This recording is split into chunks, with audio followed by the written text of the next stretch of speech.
శ్రీ గణేశాయ నమః శారదా గురుభ్యో నమః. ఈటీవీ లైఫ్ ఆధ్యాత్మిక ఛానల్ ప్రేక్షకులకు శుభోదయం. శ్రేణుస్తు కార్యక్రమానికి శుభస్వాగతం.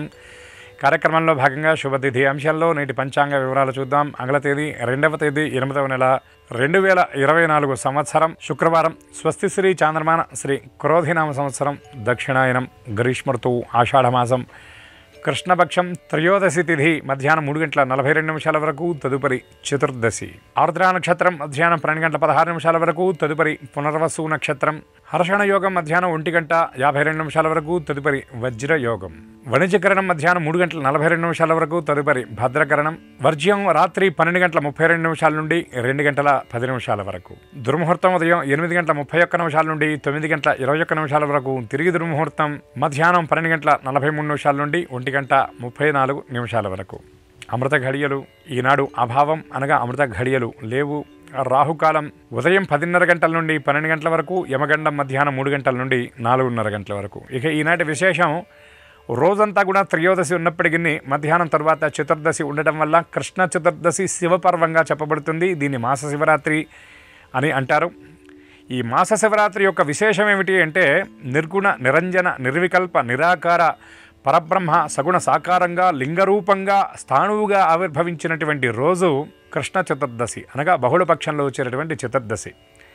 పరమాత్మ ఆ బ్రహ్మ విష్ణువుల యొక్క గర్వాన్ని హరించడం కోసం, వాళ్ళ యొక్క తమో గుణాన్ని నశింపజేయడం కోసం కాంతివంతమైనటువంటి జ్వాలామాలిక కీలికలతో అగ్నిలింగంగా ఆవిర్భవించినటువంటి పర్వం మాఘ బహుళ చతుర్దశి.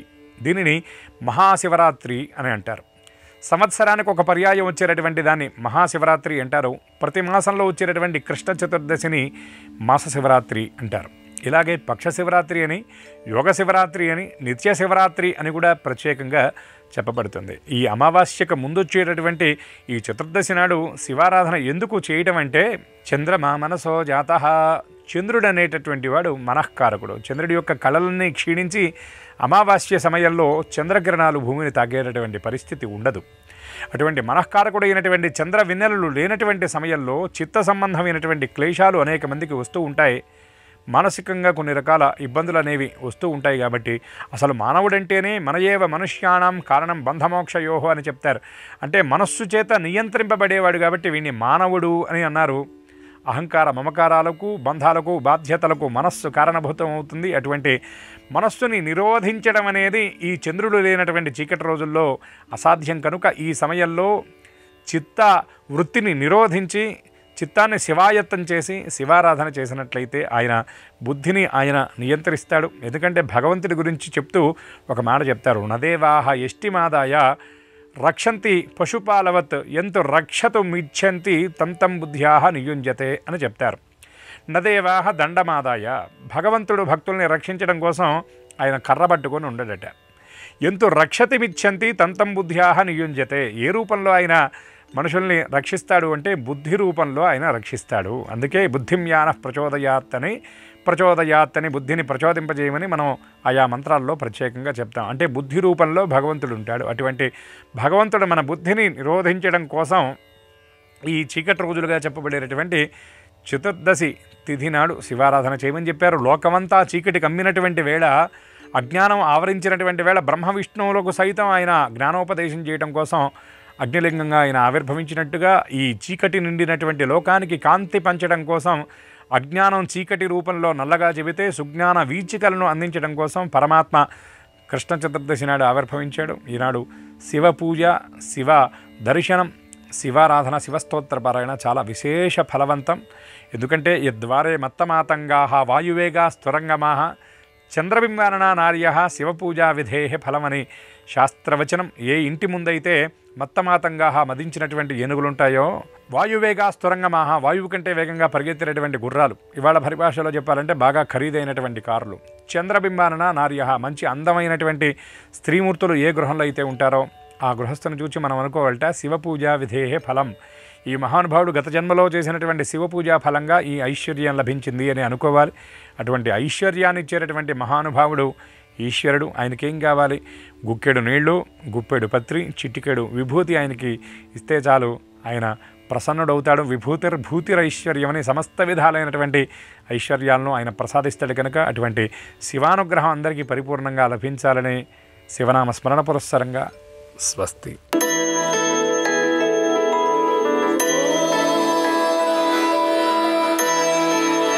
ఈటీవీ లైఫ్ ఆధ్యాత్మిక ఛానల్ ప్రేక్షకులందరికీ నమస్కారం. శ్రీరస్తు కార్యక్రమంలో గ్రహయోగం అంశానికి స్వాగతం. ఈనాటి గ్రహయోగం శీర్షికలో మేషాది ద్వాదశ రాశి వారికి కలిగే శుభ అశుభ ఫలితాల్ని, అవసరమైన సందర్భాల్లో ప్రత్యామ్నాయ మార్గాల్ని తెలుసుకుంటారు. అంతేకాక ఈరోజు మాస శివరాత్రి అయిన సందర్భంగా శంకరుణ్ణి సర్వరాశుల వారు ఏ విధంగా ఆరాధించాలో ఆ విశేషాల్ని, ఏ రాశి వారికి ఏ దిక్కు అనుకూలిస్తుందో ఆ విశేషాన్ని, ఏ రంగు దుస్తుల్ని ధరించినట్టయితే రోజంతా సర్వ శుభాలు సంప్రాప్తిస్తాయో ఆ విశేషాల్ని, దాంతోపాటు ఏ సంఖ్య నేటికి అదృష్ట సంఖ్యగా పరిణమించబోతుందో దాన్ని తెలుసుకోబోతారు. ముందుగా నేటి పంచాంగం. ఈరోజు బహుళ త్రయోదశి, శుక్రవారం, నక్షత్రం ఆర్ద్ర. ఈరోజు మాస శివరాత్రి. ఆయన్ని అభిషేకించడానికి ఏవేవో వస్తువుల్ని కొత్తగా కొనుక్కోవాల్సిన అవసరం లేదు. అంత భస్మాన్ని పోసి అభిషేకించిన ఓ బిల్వదళాన్ని ఆ శిరస్సు మీద ఉంచి ఆరాధించిన ఆయన బేల శంకరుడు కాబట్టి సంపూర్ణంగా కోరికల్ని తీరుస్తాడు. ఇక నేటి గ్రహస్థితిని పరిశీలించి చూద్దాం. వృషభంలో కుజ గురువులు, మిథునంలో చంద్రుడు, కర్కాటకంలో రవి శుక్రుడు, సింహంలో బుధుడు, కన్యలో కేతువు, కుంభంలో వక్రీకరించిన శని, మీనంలో రాహువు ఉన్నారు. ఈ గ్రహస్థితి ఆధారంగా ద్వాదశ రాశుల వారి ఫలితాలని క్రమంగా పరిశీలించి చూద్దాం. ముందుగా మేషరాశి.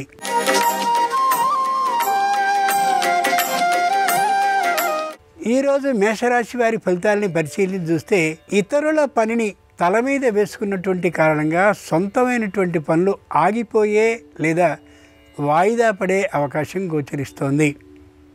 జాగ్రత్తగా వ్యవహరించడం అవసరం. మొగమాటం ఏమాత్రమూ లేకుండా ఉండాలనే గట్టి నిర్ణయానికి రావాలి. కుటుంబ సభ్యుల మధ్య ఐకమత్య భావన మరింతగా ఉంటుంది. ఇంటికి వచ్చినటువంటి బంధుమిత్రాదులతో కుటుంబ రహస్యాలని చర్చించే తీరు ఉండకపోవడం హర్షణీయం. రుణాన్ని ఏమాత్రము ఇవ్వకూడదనే గట్టి నిర్ణయాన్ని చేసుకుంటారు. వ్యాపారం పెద్దగా కలిసొచ్చే అవకాశం ఉండకపోవచ్చు ఈ రోజుకి మాత్రం. మాస శివరాత్రి సందర్భంగా మేషరాశి వారు ఈశ్వరునికి భస్మజలంతో అభిషేకాన్ని చేసినట్లయితే వివాదాలు పూర్తిగా తొలగిపోతాయి. తూర్పు దిక్ ప్రయాణం అనుకూలం. కలిసొచ్చే రంగు తెలుపు. అదృష్ట సంఖ్య 5.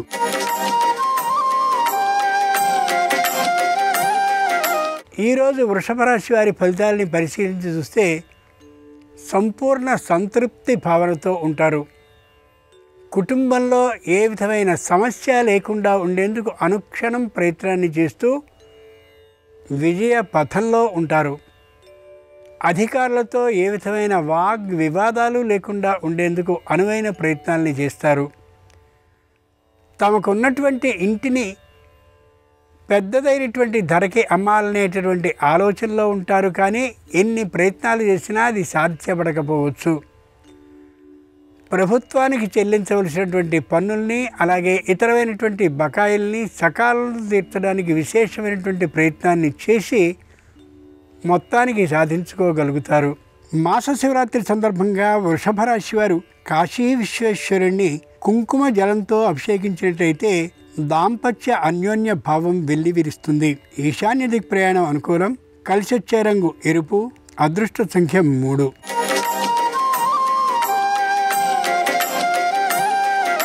ఈరోజు మిథున రాశి వారి ఫలితాలని పరిశీలించి చూస్తే కుటుంబంలో దాంపత్య అన్యోన్య భావం ఉంటుంది.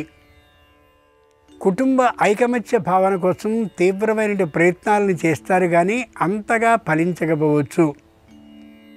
రుణం పూర్తిగా తీరినటువంటి కారణంగా ఆనందంగా ఉండగలుగుతారు. నూతన రుణాన్ని చేయవలసిన అవసరం వచ్చినప్పటికీ కూడా సంయమనాన్ని పాటిస్తూ జాగ్రత్తగా వ్యయాన్ని చేస్తూ ఆ అవసరం లేకుండా చేసుకోగలుగుతారు. వంచనకి ఏమాత్రము గురి కాకుండా ఉండేలా అనుక్షణ జాగ్రత్తతో ప్రతి విషయాన్ని పరిశీలించుకుంటూ ఉంటారు కుటుంబం మొత్తం కలిసి. సంతానం దూరభార ప్రయాణాలని చేయవద్దని సూచిస్తూ ఉంటారు. వీరు కూడా దూరభార ప్రయాణాలని దూరంగా ఉంటారు. మాస శివరాత్రి సందర్భంగా మిథున రాశి వారు ద్రాక్షారామ భీమేశ్వరుని పసుపు జలంతో అభిషేకించినట్లయితే శుభవార్త వినే అవకాశం సిద్ధిస్తుంది. ఆగ్నేయ దిక్ ప్రయాణం అనుకూలం. కలిసొచ్చే రంగు పసుపు పచ్చన. అదృష్ట సంఖ్య 1.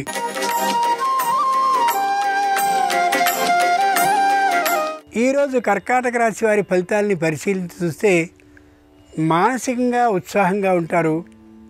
శారీరకంగా దృఢంగా ఉంటారు.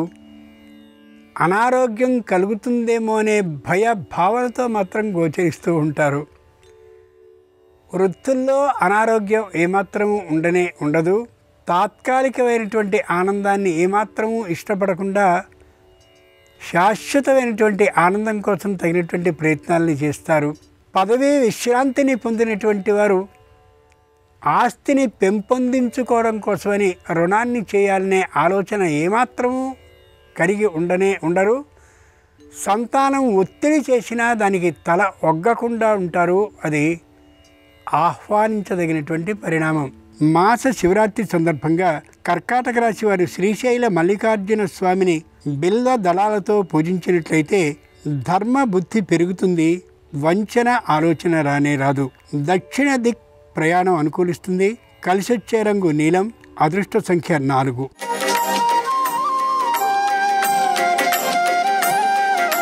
ఈరోజు సింహరాశి వారి ఫలితాలను పరిశీలించి చూస్తే ప్రతి విషయంలో తగినటువంటి జాగ్రత్తని పాటిస్తారు. తాత్కాలికంగా పెరుగుతున్నటువంటి అనారోగ్యాన్ని అణిచివేయడానికి అన్ని జాగ్రత్తల్ని తీసుకుంటారు. ఏ విధమైనటువంటి ఆందోళన లేకుండా సంయమన భావంతో ఉంటారు. పై అధికారులతో చక్కనైనటువంటి తీరులో ప్రవర్తిస్తారు. వారికి అణిగి మణిగి ఉండరు, కానీ లౌక్యంతో అనుకూలమైనటువంటి విధానాన్ని కలిగి ఉంటారు. మొగమాటాన్ని విడనాడి చెప్పదలిచినటువంటి విషయాన్ని సూటిగా చెప్పకుండా లౌక్యంతో పరిష్కరించుకోగలుగుతారు. న్యాయస్థానంలో ఇప్పటి వరకు అపరిష్కృతంగా ఉన్నటువంటి సమస్యని అనుకూలమైన విధానంతో పరిష్కరించుకోవడానికి ప్రయత్నిస్తారు తప్ప వాద వివాదాలతోనూ తిరిగి విజ్ఞప్తి చేయడం ద్వారానూ పరిష్కరించుకోవాలనే ఆలోచన ఉండదు వీరికి.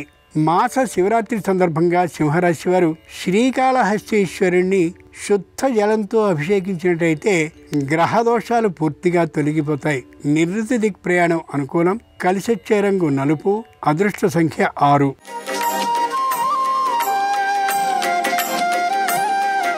ఈరోజు కన్యారాశి వారి ఫలితాలని పరిశీలించి చూస్తే మానసికంగా ఉత్సాహంగా ఉంటారు. శారీరకంగా దృఢంగా ఉంటారు. ఏ విధమైన పొరపాటు చేయకుండా ఉండేందుకు తగిన సర్వ జాగ్రత్తలని పాటిస్తారు. తమ కుటుంబ రహస్యాన్ని జాగ్రత్తగా ఉంచుకోగలుగుతారు. ఎవరికి బహిరంగపరచడానికి ఇష్టాన్ని చూపించరు. తాత్కాలికమైనటువంటి ఆరోగ్య భంగం కారణంగా వెంటనే వైద్య పరీక్షల్ని చేయించుకుని వ్యాధి పెరగకుండా ఉండేలా రక్షించుకోగలుగుతారు. అన్నదమ్ములు అప్పచెల్లెళ్ళు మధ్య తాత్కాలికమైనటువంటి సయోధ్య దెబ్బతినవచ్చు. ఏ విధమైన అనారోగ్య భావన లేకుండా ఉండేలా తగినటువంటి ఔషధాలని వృద్ధుల విషయంలో అనారోగ్యవంతుల విషయంలో తప్పక చూసుకుంటారు. ఆ కారణంగా ఏ విధమైన అనారోగ్యము ఉండే అవకాశం ఉండకపోవచ్చు.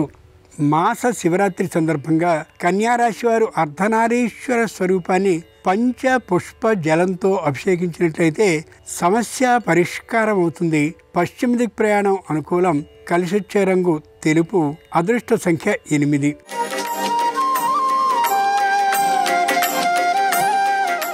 ఈరోజు తులారాశి వారి ఫలితాలని పరిశీలించి చూస్తే మానసికంగా దృఢంగా ఉంటారు. తల్లిదండ్రులతో తాత్కాలికమైనటువంటి వాద వివాద ధోరణిని ప్రదర్శిస్తారు. అధికారులతో సమన్వయ భావంతో ఉంటారు. పదవిలో ఉన్నతిని పొందడం కోసమని తగినటువంటి ప్రయత్నాలని విద్యా అభ్యాస రూపంగా చేస్తారు. చక్కనైనటువంటి సంస్థను ఒకదాన్ని ప్రారంభించి తద్వారా సంస్థకి విశేష ప్రచారం కలగాలనే ఆలోచనకు వస్తారు. పారిశ్రామిక రంగానికి చెందినటువంటి వారికి సంపూర్ణ విజయ లాభం సిద్ధిస్తుంది. మాస శివరాత్రి సందర్భంగా తులారాశి వారు రామలింగేశ్వర స్వామిని చెరకు రసంతో అభిషేకించినట్లయితే ఆరోగ్య సిద్ధి కలుగుతుంది. వాయవ్య దిక్ ప్రయాణం అనుకూలం. కలిసొచ్చే రంగు ఎరుపు. అదృష్ట సంఖ్య 7.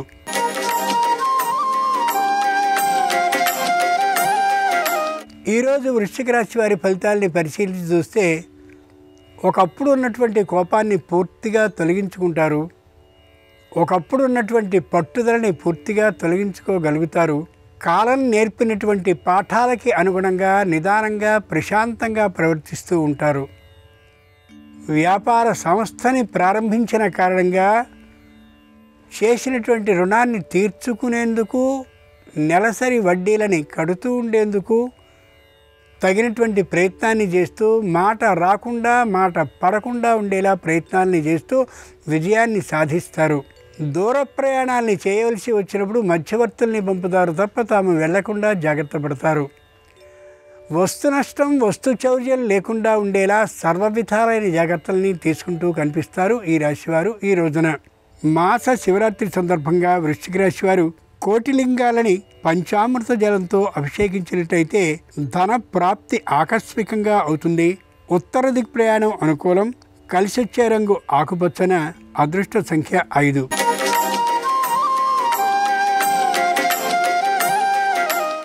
ఈరోజు ధనురాశి వారి ఫలితాల్ని పరిశీలించి చూస్తే మాట తొందరతనం మాట దూకుడుతనం కారణంగా కుటుంబ సభ్యులతో కూడా విరోధ భావాన్ని కలిగి ఉంటారు ఈ రాశివారు. తల్లిదండ్రుల పక్షాన ఉంటూ భర్తతో భార్యతో విరోధాన్ని తాత్కాలికంగా తెచ్చుకునే అవకాశం ఉంది. మాటలో సంయమనాన్ని పాటించడం ఎంతైనా అవసరం. రుణాన్ని చేయవలసిన అవసరం రాకపోవచ్చు, కానీ బలవంతంగా రుణాన్ని ఇవ్వవలసినటువంటి ఒత్తిడి ఏర్పడవచ్చు. మిత్రుల ద్వారా శ్రేయోభిలాషుల ద్వారా జాగ్రత్తగా వ్యవహరించడం అవసరం. మాస శివరాత్రి సందర్భంగా ధనురాశి వారు నీలకంఠుణ్ణి బంగారపు వస్తువు ముంచిన స్వర్ణ జలంతో అభిషేకించినట్టయితే నూతన ఉద్యోగ ప్రాప్తి అవుతుంది. ఈశాన్య దిక్ ప్రయాణం అనుకూలం. కలిసొచ్చే రంగు నలుపు. అదృష్ట సంఖ్య 3.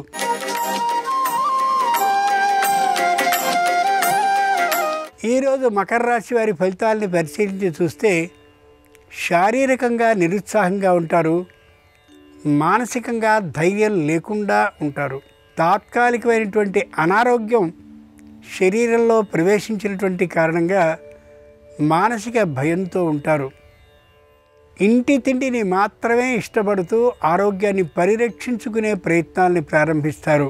కుటుంబ సమస్యని బహిరంగపరచడానికి ఇష్టపడరు, కానీ బహిరంగం ఎవరి ద్వారానో అయినటువంటి కారణంగా వారికి చర్చలో అవకాశాన్ని కలిగిస్తారు. దురదృష్టకరంగా రుణాన్ని చేయరు, అయితే తీసుకున్నటువంటి రుణానికి సంబంధించిన వడ్డీలను చెల్లించడానికి ఆర్థికమైన లోటు కారణంగా ఇబ్బంది పడుతూ కనిపిస్తారు. మాస శివరాత్రి సందర్భంగా మకర రాశి వారు శంకరునికి వెండి వస్తువు ముంచిన రజత జలంతో అభిషేకించినట్టయితే ఉద్యోగ భద్రత కలుగుతుంది. పశ్చిమ దిక్ ప్రయాణం అనుకూలం. కలిసొచ్చే రంగు నీలం. అదృష్ట సంఖ్య 1.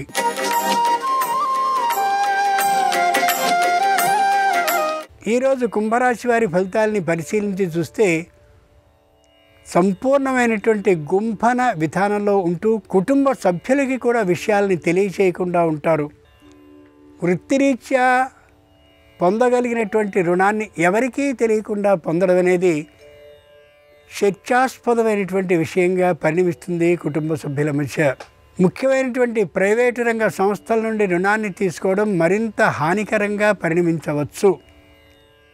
ప్రభుత్వ రంగ సంస్థ నుండి రుణం కోసం ప్రయత్నిస్తే లభించకపోవచ్చు. ముఖ్యంగా ఆరోగ్య విషయంగా అంత అనుకూలంగా ఉండరు. వ్యావసాయికమైనటువంటి ఆదాయం లభించే అవకాశం ఉండదు. వ్యాపారం వృత్తి కలిసి వచ్చే అవకాశం తక్కువ. మాస శివరాత్రి సందర్భంగా కుంభరాశి వారు ఉమామహేశ్వరుణ్ణి తామ్రజలం అంటే రాగి వస్తువు ముంచినటువంటి జలంతో అభిషేకించినట్టయితే మాటలో తొందరతనం దూకుడుతనం తగ్గుతుంది. ఉత్తర దిక్కు ప్రయాణం అనుకూలం. కలిసొచ్చే రంగు ఎరుపు. అదృష్ట సంఖ్య 2.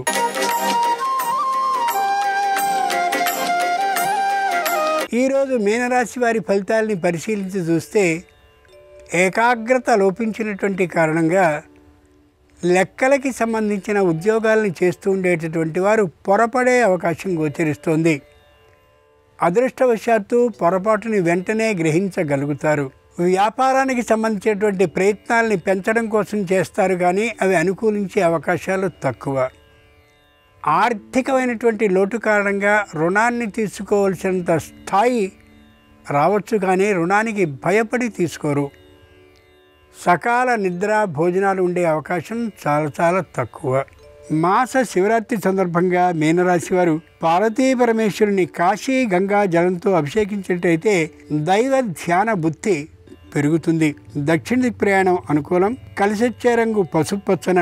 అదృష్ట సంఖ్య 4. ఇది ఈనాడు ద్వాదశ రాశుల వారికి కలిగే శుభ అశుభ ఫలితాలు. ఈరోజు మాస శివరాత్రి అయిన కారణంగా ఆ మహేశ్వరుని సంపూర్ణ అనుగ్రహం సర్వరాశుల వారికి కలగాలని ప్రార్థిస్తూ స్వస్తి.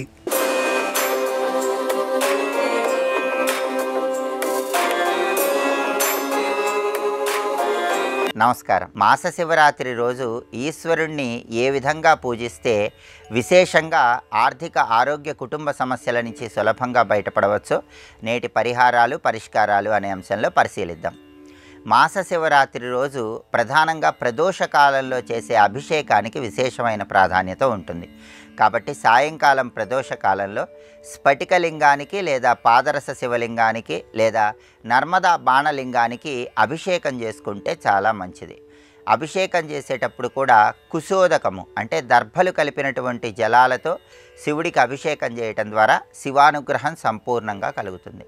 అలాగే అభిషేకం పూర్తయిన తర్వాత పరమేశ్వరుడికి గంధం బొట్లు అలంకరించి పరమేశ్వరుణ్ణి ఎర్రమందార పూలతో పూజించడం ద్వారా శత్రుబాధల తీవ్రతను తగ్గింపజేసుకోవచ్చు. అలాగే పరమేశ్వరుడికి చిమ్మిలి నివేదన చేయటం ద్వారా అన్ని రకాలైనటువంటి సుఖ సంతోషాలు భోగభాగ్యాలను సిద్ధింపజేసుకోవచ్చు. మాస శివరాత్రి ప్రదోష కాలంలో పరమశివుడి దగ్గర దీపం వెలిగించేటప్పుడు మారేడు దళం మీద దీపారాధన కుంది ఉంచి దీపాన్ని వెలిగించాలి. ఇలా చేస్తే పరమేశ్వరుడి సంపూర్ణమైన అనుగ్రహం కలుగుతుంది. అలాగే ప్రదోష కాలంలో గృహంలో శివపూజ చేయటంతో పాటుగా నక్తం ఉంటే ఉత్తమ ఫలితాలు కలుగుతాయి. అంటే పగలు ఉపవాసం ఉండి సాయంకాలం పూట శివపూజ పూర్తయ్యాక పరమేశ్వరుడికి అన్నం నివేదించి ఆ అన్నాన్ని ప్రసాదంగా స్వీకరించాలి. దీన్ని నక్తవ్రతం అంటారు. దీనివల్ల శివానుగ్రహం కలిగి ఆయురారోగ్య అష్టైశ్వర్యాలను సిద్ధింపజేసుకోవచ్చు. కుటుంబ కలహాలు ఎక్కువగా ఉన్నవాళ్ళు, కుటుంబంలో విభేదాభిప్రాయాలు ఎక్కువగా ఉన్నవాళ్ళు మాస శివరాత్రి ప్రదోష కాలంలో శివాలయ ప్రాంగణంలో కొబ్బరి నూనెతో దీపారాధన చేయటం ద్వారా కుటుంబ కలహాల తీవ్రతను తగ్గింపజేసుకొని చక్కటి శుభ ఫలితాలను సిద్ధింపజేసుకోవచ్చు. అలాగే వృత్తిపరంగా అత్యున్నత స్థాయికి ఎదగటానికి ఈరోజు శివాలయ ప్రాంగణంలో ధ్వజస్తంభం దగ్గర దీపాన్ని వెలిగించాలి. అలా చేయటం ద్వారా పరమేశ్వరుడి సంపూర్ణమైన అనుగ్రహానికి ప్రతి ఒక్కరూ సులభంగా పాత్రులు కావచ్చు. అలాగే ఈరోజు ప్రదోష కాలంలో పరమేశ్వరుడి హారతులు దర్శనం చేసుకోవటం ద్వారా పరమేశ్వరుడి అనుగ్రహానికి పాత్రులై సకల శుభాలను సిద్ధింపజేసుకోవచ్చు. అలాగే శివానుగ్రహం కలిగి అన్ని రకాలైన సమస్యలు తొలగింపజేసుకొని ఆర్థికంగా మంచి పురోభివృద్ధిని సాధించాలంటే పుష్పాల మధ్యలో దవనం కట్టినటువంటి ఆ పుష్పమాలికను పరమేశ్వరుడికి దేవాలయంలో సమర్పించాలి. అలా సమర్పించడం ద్వారా పరమేశ్వరుడి అనుగ్రహం కలిగి ఆర్థికంగా ఉన్న సమస్యలన్నీ తొలగింపజేసుకోవచ్చు. ఆదాయ మార్గాలను పెంపొందింపజేసుకోవచ్చు. ఓం నమో భగవతే రుద్రాయ అనే మంత్రాన్ని స్మరించుకుంటూ పరమేశ్వరుడిని పూజించడం ద్వారా గ్రహ నక్షత్ర మాలికాధరుడైన పరమేశ్వరుడి అనుగ్రహం కలిగి నవగ్రహ దోషాలన్నీ తొలగింపజేసుకొని సకల శుభాలను సిద్ధింపజేసుకోవచ్చు. ఈ కార్యక్రమాన్ని తిరిగి చూడాలనుకుంటే www.youtube.com/ETV Life Spiritual లో చూడవచ్చు.